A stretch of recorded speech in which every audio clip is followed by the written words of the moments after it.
Good afternoon. Welcome to Ron's Ramblings. This will be number 11, which is part 3 in the life of Noah. We're studying in the series of Ron's Ramblings those who are listed in Hebrews chapter 11 as the faithful. And we're taking them one at a time, and we're up to Noah. And Noah, since his life includes the flood and some other things, it's having to be broken up into several parts. So this is part 3 of that. And if you'll allow me to review just a second, back when we were talking about in part 2, I had two main purposes in mind, two goals, if you will, that I wanted to establish in part 2. The first one was that I wanted to use science to introduce material that pointed to a drastic physical change that the world underwent. As far as science is concerned, they can't all agree on just when that happened, but they almost all agree that event did happen, that there was a time when there was a drastic physical change on the surface of the earth or on the earth itself as far as that goes. And so that was the first thing that I wanted to point out, is show you that science indicates that there was a drastic change to the earth. We believe it was during the flood that all happened, maybe in the flood and shortly after the flood. And the second thing I wanted to establish in part 2 was the fact that when God began his creation, nothing existed. There was nothing. God existed because God is eternal. But as far as the worlds are concerned, and the world that we live in, and the world that Noah lived in, at that time in the beginning, there was nothing, and God created it. And so what we looked at was, for the science part of it, we compared the ancient Hebrew vision of what the earth may have looked like. Of course, they thought it was flat, and you can see they've got a rock dome over the earth that separates the waters that are above the earth from the waters that are on the earth and around the earth. But they've got pretty much the right things. They've got the sun and the moon and the stars and the firmament, and they've got the land mass and the waters above that rock wall. And on the right-hand side of the screen, in the second image, you see the scientific view of that. And this, by the way, is from the scientists that are creationists also. And even maybe a few scientists that really aren't creationists, but they lean that way. They don't want to alter their feeling from their peers, but in their own minds, they kind of lean toward creation as opposed to evolution.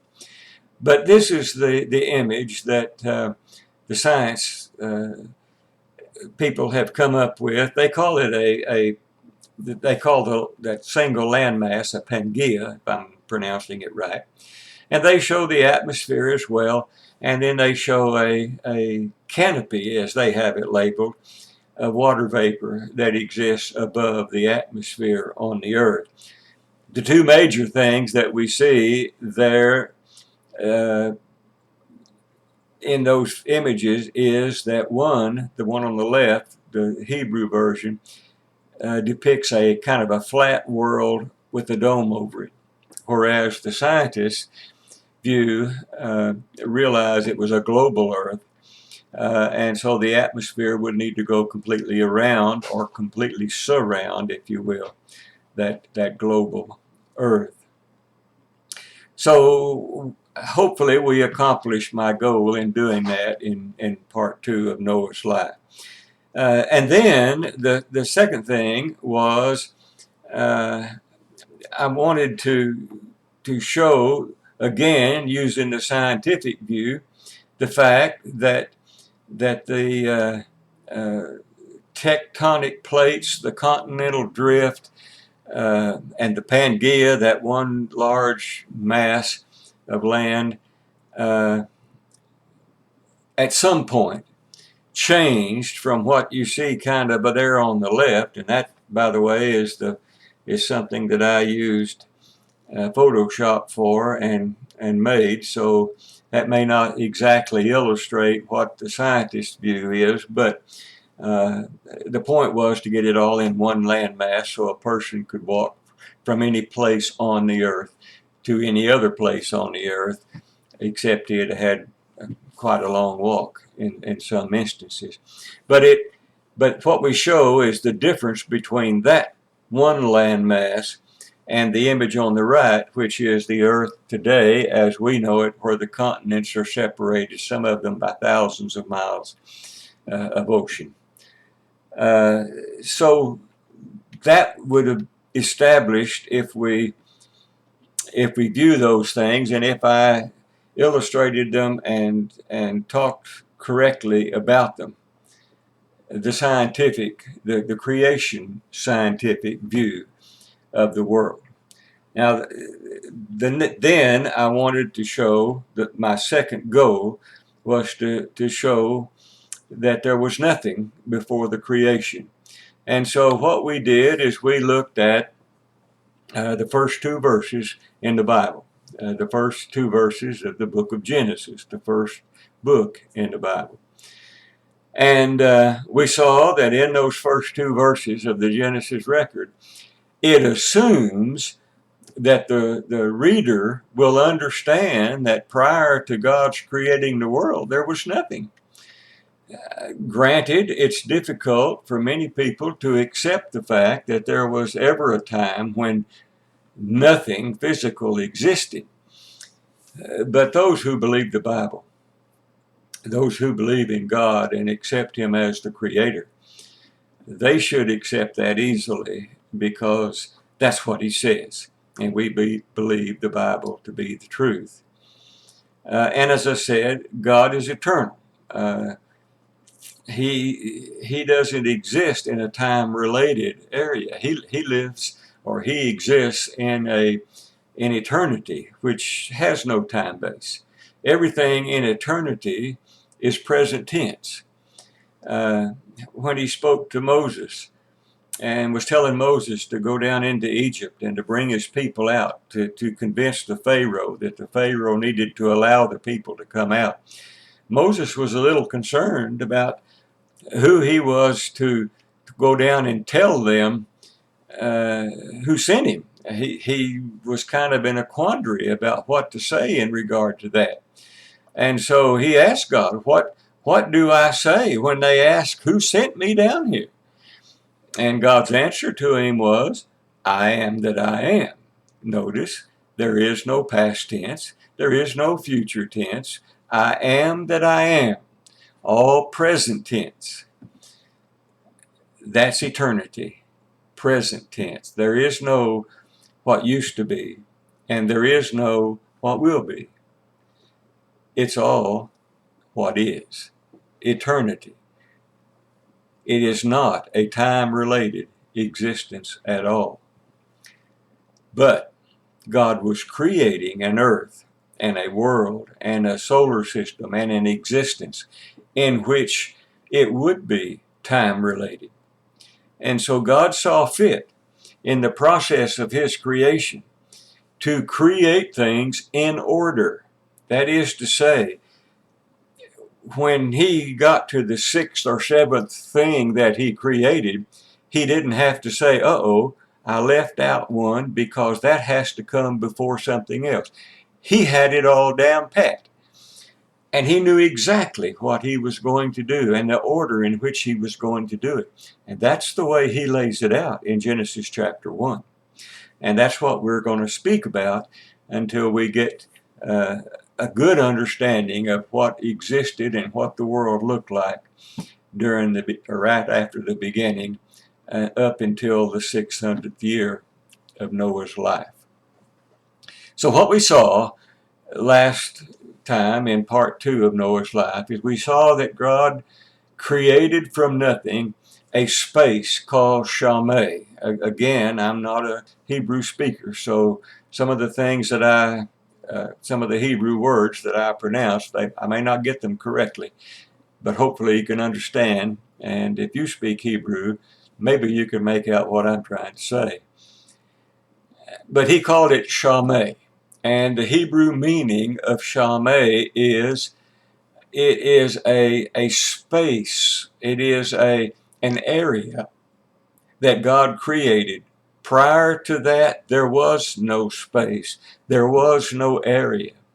God created that space, and he made it so that there would be some place to put the things that he is about to create. That was the first thing that he created.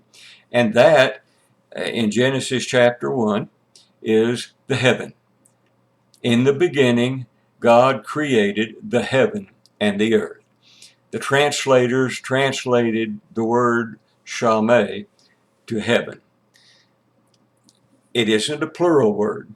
It is a singular word, the heaven, and that includes all of the space. And then the second thing that God created was the earth, as it's translated in English. The Hebrew word is eretz, if I'm pronouncing that correctly, and we saw the meaning of that is that it is a shapeless, indistinguishable fluid mass, a glob, if you will. That's a rather crude way to describe it, but it's shapeless.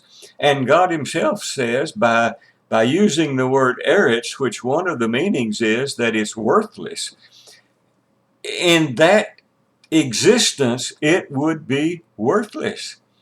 It was shapeless. It was indistinguishable. I can't even say the word. You couldn't recognize it to be anything. But it exists somewhere in the Shameh. And then the last thing that we talked about in that last part was that the Spirit of God moved across the face of the waters. That's the breath of God. That's him saying those things. I get the picture of him looking down over the two things that he has created and how he had spoken them into existence. As we continue that creation, it is my hope that I present it in a chronological order that God gives it correctly, and that I point out the things that as we go along that will impact man, so that it will make his life on this earth easy or better, and how it differs then from how it is now. So, as we begin this 11th part of the series, the Shameh is in existence. The space has been created, and the earth, the eretz, has been created, and it looks like this. Remember, darkness was on the face of the waters. This slide is meant to represent the total absence of light. At this point during creation, there's no such thing as light because God has not yet created light. But in the very next verse, God says, "Let there be light." And there was light. First it was darkness, and then it was light. I want to switch it back to darkness, and I want you to picture a scene in your mind. Those of you who sat in on any of my Revelation classes remember that I like for you to create scenes in your mind, especially in symbolic imagery like the book of Revelation is, and like we're looking at here. I want you to create a scene in your mind. You're at home. It's modern time. It's today or last night. sometime close by, and you're at home. Before you went to bed, you pull the curtains closed, pull the blinds shut. Uh, you've taken your shower and you've gotten into bed and you're asleep, and it is the middle of the night. It's dark outside. All the curtains are closed, and assume that you turned off all of the lights in the house. So there is no light in the house at all. But you wake up needing a drink of water. Or, if you're as old as I am, you wake up for another reason. Either way, not wanting to wake up your spouse, you carefully get out of bed and you head for either the kitchen or the bathroom. And as you enter whichever room it is that you're going to, you quietly close the door, still don't want to wake up your spouse, and you flip the light switch. Instantly, the room is flooded with light. What do you see? What do you look at? Do you look at the light source, or do you look at what that light has illuminated? The light source has made it possible to see the room and everything in the room. Prior to that, it was dark in the room and you could not see. You were familiar with it because it's your home and you knew about where things were and you could go by feel, and may have even been some ambient light that allowed you to get into the kitchen or the bathroom. But as soon as you got in there and got the door closed, you turned the lights on. You flipped the switch so that you could see.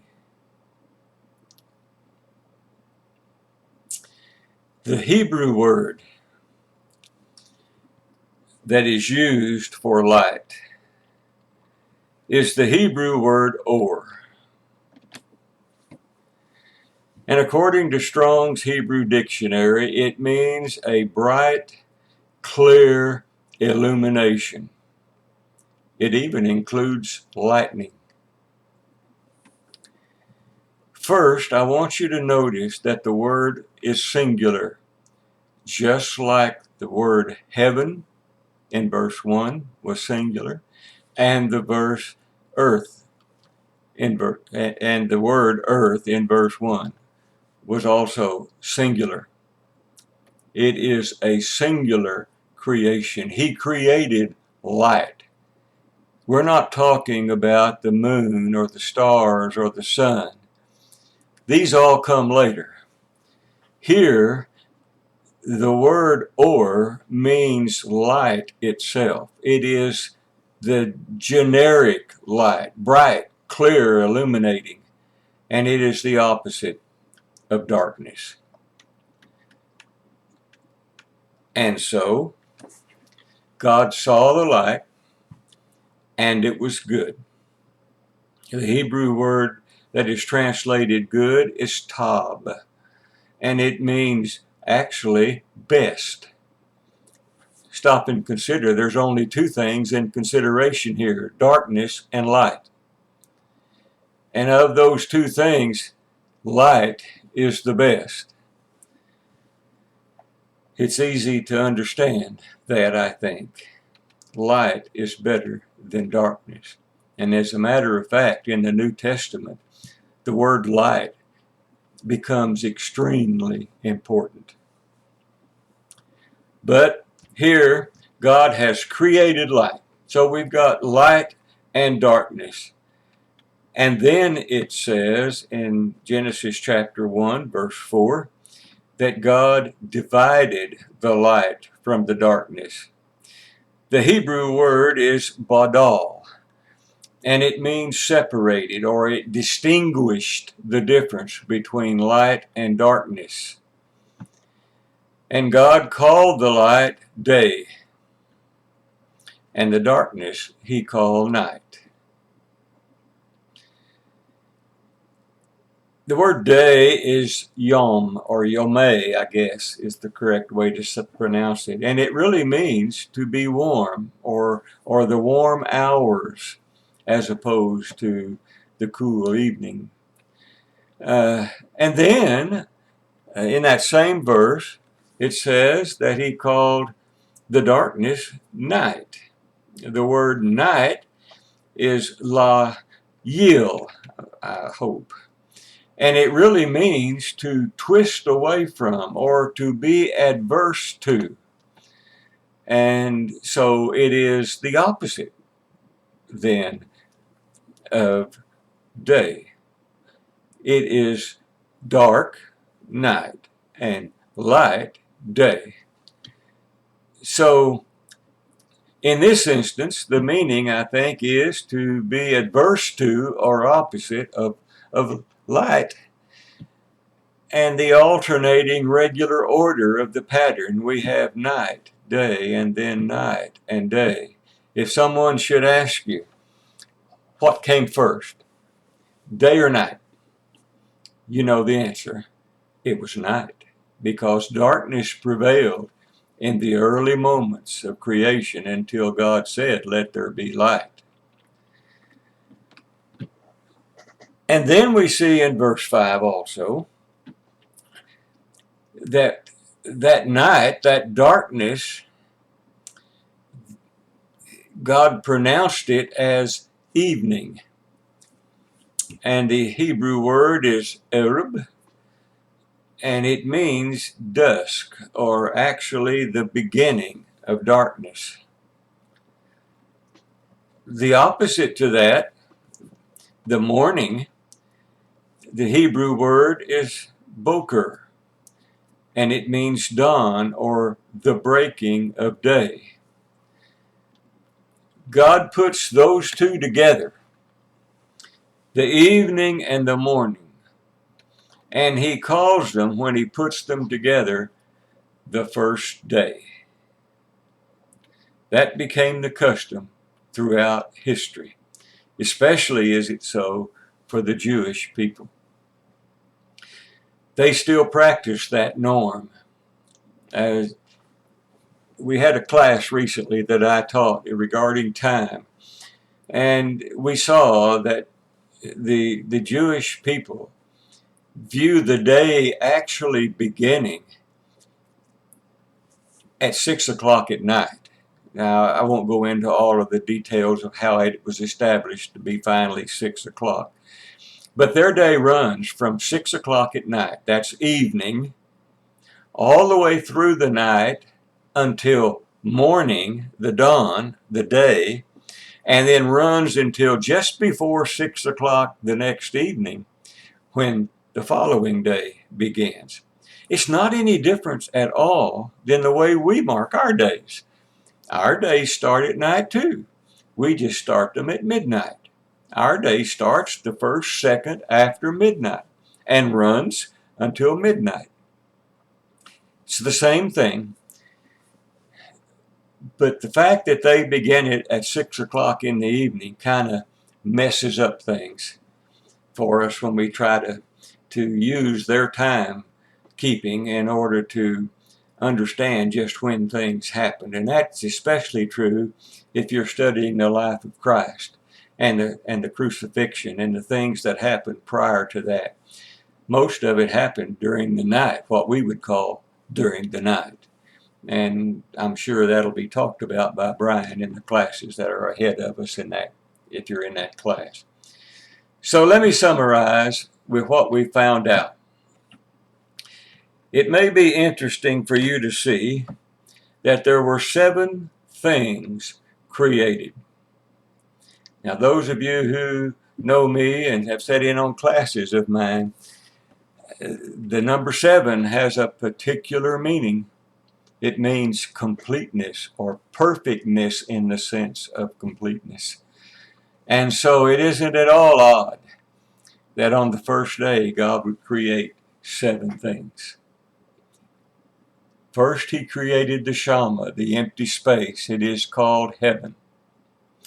And then he created Eretz, that shapeless, fluid, that thing that is indistinguishable and worthless, and he called it the earth, or that it was translated as earth.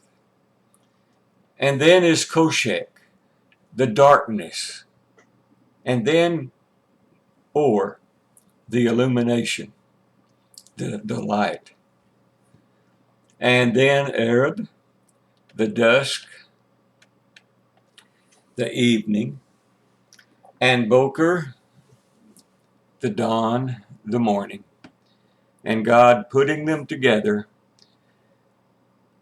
and calling it warm or day. That's about as far as we need to go today, because things are going to get kind of jammed up in the next one. So let's save it until we begin then. I hope you have a good day. I hope you've enjoyed listening, and I hope you'll join when we get up the next part. Thank you for watching.